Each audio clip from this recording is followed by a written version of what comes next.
a big part of our film Endgame, Blueprint for Global Enslavement.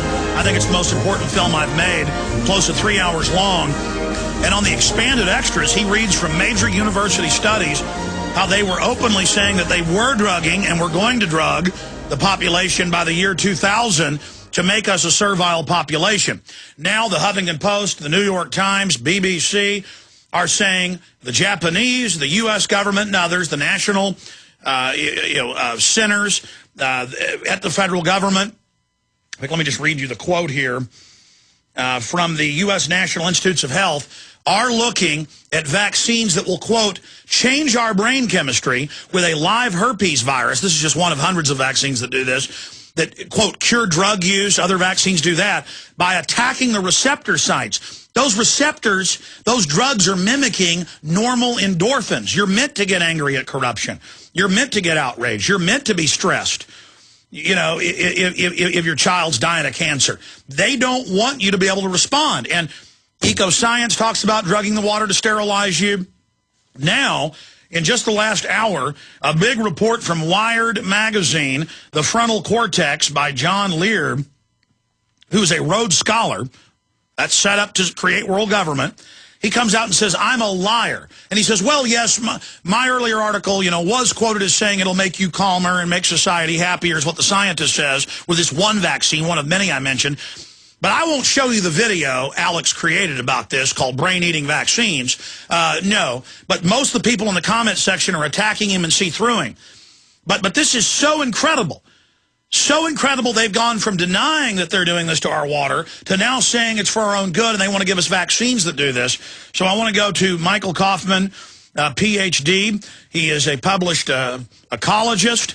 He's advised the federal and state governments. He's the guy that shot down one of the big UN takeovers in the 90s with the maps he put together from government documents of how over half the country will be off limits to the population. It's all covered in Endgame, Blueprint for Global Enslavement. He's produced several films exposing man-made global warming as a hoax 4 or 5 years ago when you still got attacked for doing it.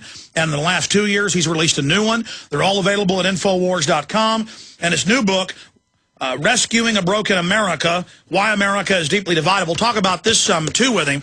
But he's spoken about this covert drugging that's in the government documents, but now it's out in the open. Why do you think it's out in the open now? Well, so many of the things that the cartel was planning for us 20, 30 years ago in secret is now basically being discussed because I think they think it's too late for us to do anything about it. And we are so dumbed down in our educational system for the last several generations that most people just say, ho-hum, it's business as usual and go on their way. I think that, in fact, if I remember right, the quote that I used out of one of these government documents basically said that. They were going to be able to manipulate us with these kinds of drugs and so forth to the point where we'll be very docile and we won't even be able to respond when something irate does come up. And there's no doubt the public with the bisphenol A does the same thing, sodium fluoride. We had Dr. Blaylock on about it yesterday. Now the lithium, they admit, is to dumb us down and make us servile, a toxic metal. And they're moving ahead to do this and saying, we're going to give you shots that alter you. And we know they've already been doing it, lacing other vaccines. And in the film, in the expanded extras of Endgame, you talk about and you read the U.S. government and university quotes where they talked about their master plan. Huxley, before he died in '62, he'd written Brave New World Revisited. That was nonfiction. And he said, all of this is what we're planning. This is what we're going to do. You're going to love your servitude. And so you wonder why the public can't get upset. And you wonder why cancer rates and infertility are off the charts. This has been done by design.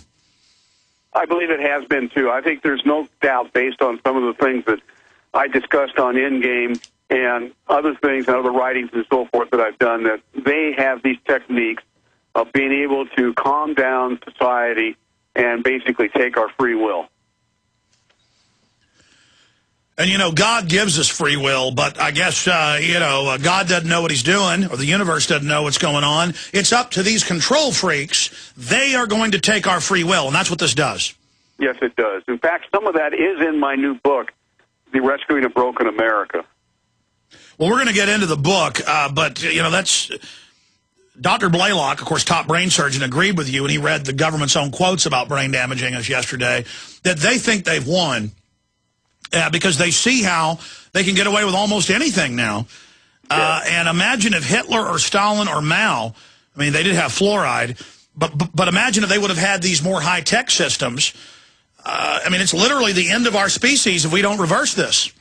Yes, it is. And, boy, I'm telling you, we're right at the very end now. You and I have talked about this on your program for, 5 or 6 years now at different times, that we're getting close. Well, we're at that point now. Well, it's more than that. I've been interviewing you for 12 years, but, yeah, we've been... Okay, it's been 12 years. It could very well be.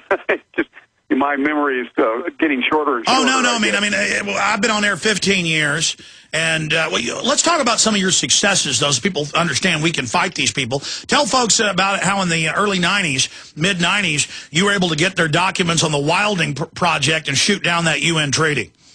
Yes, I was able to get both United Nations, federal, as well as behind-the-scenes NGO, non-governmental organization, document that said that the Wildlands Project was going to set aside one half of the United States and other countries as well, but into wilderness areas or interconnecting wilderness corridors. And it was able to make those links back into the United Nations Convention on Biological Diversity back in the early 1990s. When it came up for ratification in the U.S. Senate, I went down to the Senate, explained this to some of the key senators. They said ho-hum because I couldn't prove that that's what it was designed to do.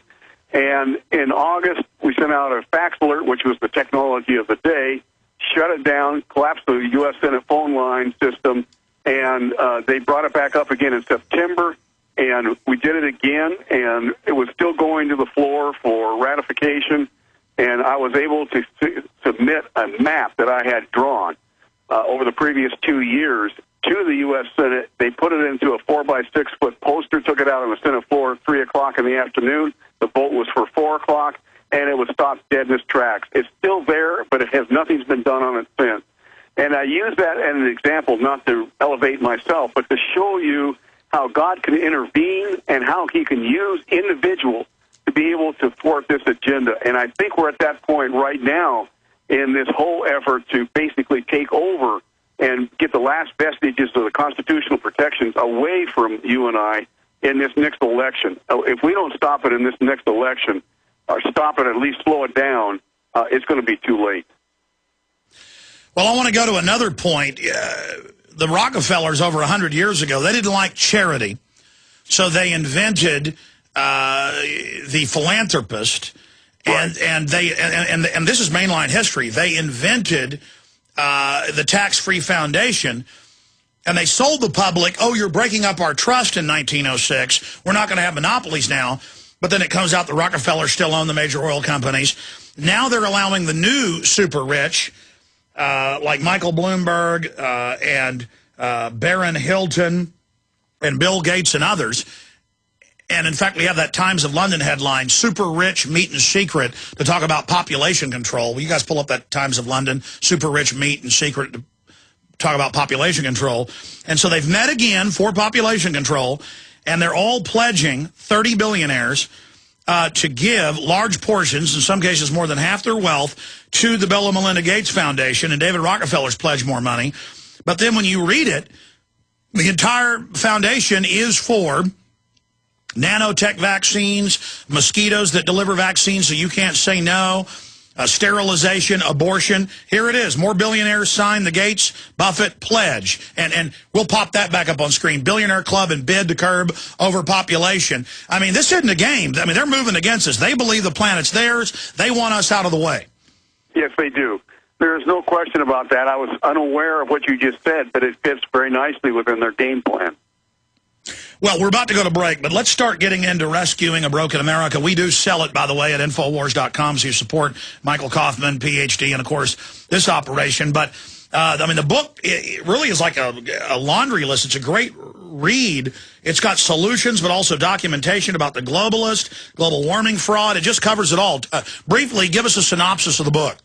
Well, originally it was over 1,000 pages long. I condensed it down to about 200 pages. So if you're really interested in a specific issue, you know I don't go into it in very much depth. But it gives you the broad paintbrush of what the globalists have done over the last 100 years to bring us to where we are right now, and how it's being manifest in the Obama administration, who is doing it, what institutions they've taken away, how they have basically caused the serious, deep division that we have in the United States, and what they've done with property rights to nullify them, because property rights are the key to wealth creation. There's no way around it. And then finally, some ideas as to how we can confront this starting in November. And this is an ongoing culture war against the collectivist, dehumanizing eugenicist, and free humanity. And your book's not going to be the total solution. Endgame's not going to be the total solution. Obama deception isn't going to be the total solution. My new videos, you know, The Secret of Food Exposed, Food, the Ultimate Secret Exposed, but all of it together, our willingness to resist. Yeah. Everything the controllers do is about pacifying us. That shows they understand they're not invincible. That's right. And they are vulnerable, and they're vulnerable right now, probably the most that they'll ever be if we do not take advantage of it. That's right, because they've come out in the open. Obama has fallen flat on his face. There's a huge awakening. The patriots that really know what's going on, we've got to get into the Tea Parties and everywhere else and really supercharge people's awakening. Yes, there's no question of that. I go into the book on that, and obviously you're talking about it. Many of the radio hosts are talking about it. People are getting fired up. Well, the biggest issue, we've got to face just how horrifying our situation is. So many people are victims of crime because they can't believe it's happening to them. It does happen. It is happening here. The book is Rescuing a Broken America, Why America is Deeply Divided. It's at infowars.com if you want to get a copy. It's an amazing book. Everybody needs to read it. We'll be right back. Jonah Lehrer has written this hit piece on me in the Wired magazine, claiming that this vaccine he was writing about doesn't, quote, calm the public. Well, I've got his quotes in the mainstream news article right here. Jab that could put a stop to stress without slowing us down, with a live virus that goes in and attacks the receptors. So we're going to do something tomorrow with him. Just be ready for it. We're writing a big article about it today to expose him. You know, this video has been one of our best sellers, and I'm excited because Global Warming, Emerging Science and Understanding really details, by Dr. Michael Coffman, who's on with us, the fraud of it. Great video to give people. That's available. But why I'm so excited about Rescuing a Broken America, Why America is Deeply Divided, this is an olive branch to conservatives and liberals to show how they've been manipulated through divide and conquer. And Michael was telling me that liberals, mainline liberals that read this book, are really getting woken up by it and upset, and it's shifting their paradigm. Tell us about some of those testimonies and why the book's having such a big effect. Well, one of the things that liberals do is they shut you down, anything that you might say, almost as soon as you say it. I have approached this book as being open-minded. I don't support Democrats any more than Republicans. You don't either, I know, but at the same time, I'm not pointing the finger at any one group. I'm just basically saying, well, this is what's happening, and we need to do something about it. And one of the things that it does, if you can get past the first couple pages, a liberal can get past the first couple pages without throwing it down on the floor, he will be, or she will be, hooked. Almost guaranteed. I've heard from enough of them now to realize if they're a bit open-minded, and the most liberals are, it's that small, 10 or 15% that are closed-minded. They've got the solutions of the world already figured out, and they're going to ram them down your throat regardless of what you think. Most of the liberals are not the progressives, hardcore progressives that are making up our government and so forth. And they will start to be able to see this. I mean, there's enough question in their mind now of what Obama's doing and so forth and the failed policies that he's doing, and I take advantage of those throughout. That really starts to drive home the point. And globalism is destroying our society. It is. And now, for the first time, probably, they can see it in this book. Again, if you're really well-versed in a particular area, you're going to find this book is still fairly shallow. But as far as reaching people who do not understand it, it basically does that and it connects all the dots, and they can see it for the first time. I want to read a quote from the book. Show me the age and country where the rights and liberties of the people were placed on the sole chance of their rulers being good men without a consistent loss of liberty. I say that the loss of the dearest privilege has always followed with absolute certainty every such mad attempt. Patrick Henry.